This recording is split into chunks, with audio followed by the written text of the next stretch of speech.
If you missed the April 15th tax filing deadline, you're in the right place, but first I want you to take a deep breath. Everything's gonna be okay. You certainly got some work to do, but hey, we're not going to jail, or at least not quite yet. But know that you are not the first, you most certainly will not be the last, and it is certainly more fixable than you've probably devised in your head.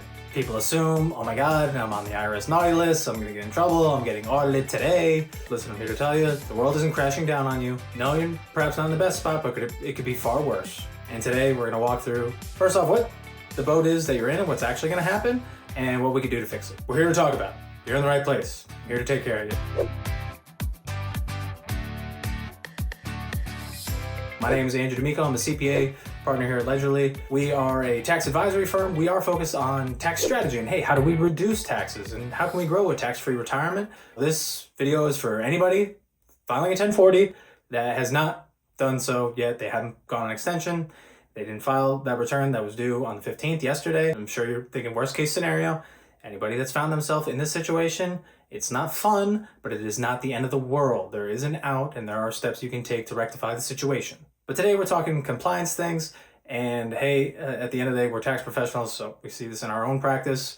Clients delaying the process and we aren't able to file them on time. It's not the end of the world.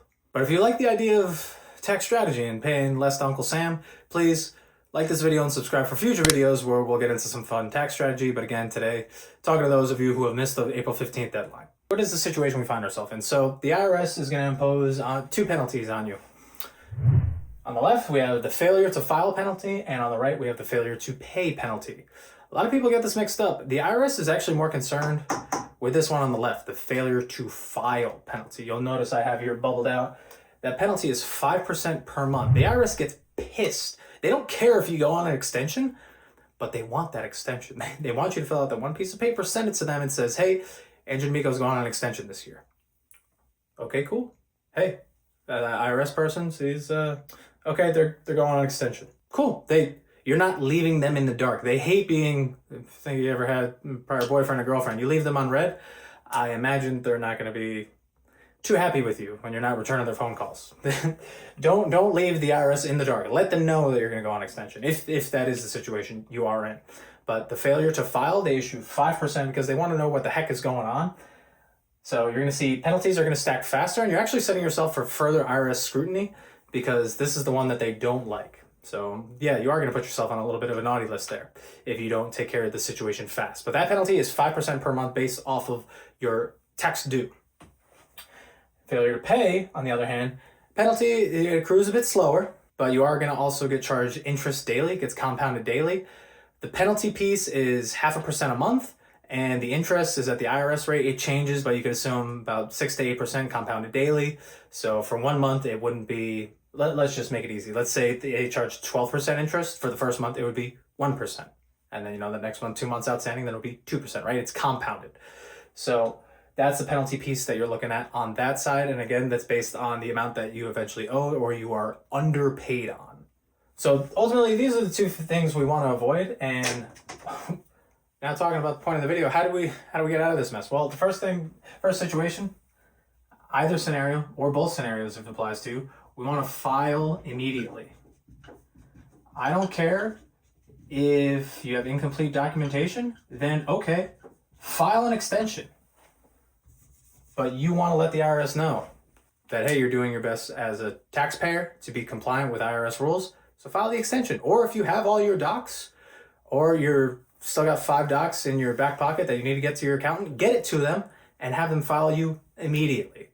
And if it is going to take your preparer another month to file, ask them to do an extension for you. Extensions don't take as much time. But we want to limit this 5% penalty and further IRS scrutiny on the left. Also not sure if I call it out, but also know the penalty amounts is going to be an eventual cap of 25% the longer the months are outstanding. But hey, again, I'm telling you to file immediately so we don't get to that 25% amount. So we want to limit the damage, but just to put it into perspective, in an example, let's say taxpayer had $20,000 that was eventually going to be due. So how would that shake out? Even if they filed on 1 day late. The IRS considers 1 day late a whole month. That's how they do it. And then on 5/16, even though you're only whatever, 31, 32 days late, 30 days late, they would consider that 2 months. So the months can tack up fast. But let's say somebody files a day late, they're going to be looking at 5% of $20,000, which, if I do the math right, I think it's $1,000. So they're going to have $1,000 in failure to file penalty. They're going to have another $100 for the failure to pay penalty. And if we assume 6% compounded daily for 1 month, I did the math previously, but that is also going to come out to $100. So even by just filing 1 day late, which this could be you, and I'm sorry, but you sign yourself up, again, based off $20,000 due, but that's putting it in perspective. $1,200 in penalties and interest. Again, not something that we like to see. So what are we going to do to limit the damage and accrue further interest and penalties by going on to the next month and the next month and the next month? What are your action items and the reason you perhaps clicked this video? So today, or rather yesterday, 4/15, we knew this was the deadline and we missed it. And this is really your extension filing deadline. But if you haven't filed either and you have the capacity to do so, I'm telling you on 4/16, let's just file. Even an extension. Again, even if you file this day, just so you know, we're not going to jail. We're not getting audited instantly. And we're not going to get a CP 2000 from the IRS, that notice. We're not going to get an immediate notice that we're on their hit list. So again, those things aside, we want to file. And if you have the capacity, I would say, I want you to actually file the 1040. That's going to be your first step. So whether you're doing it yourself or you're working with an accountant, do your best to get that filed. Go on extension if you don't have your docs ready. But I highly advise you, if you can, to actually file the 1040. When you do so, pay a reasonable amount, whatever you can expect to pay. And then number 3, you're going to have options. So a lot of people will fall into this whole song and dance.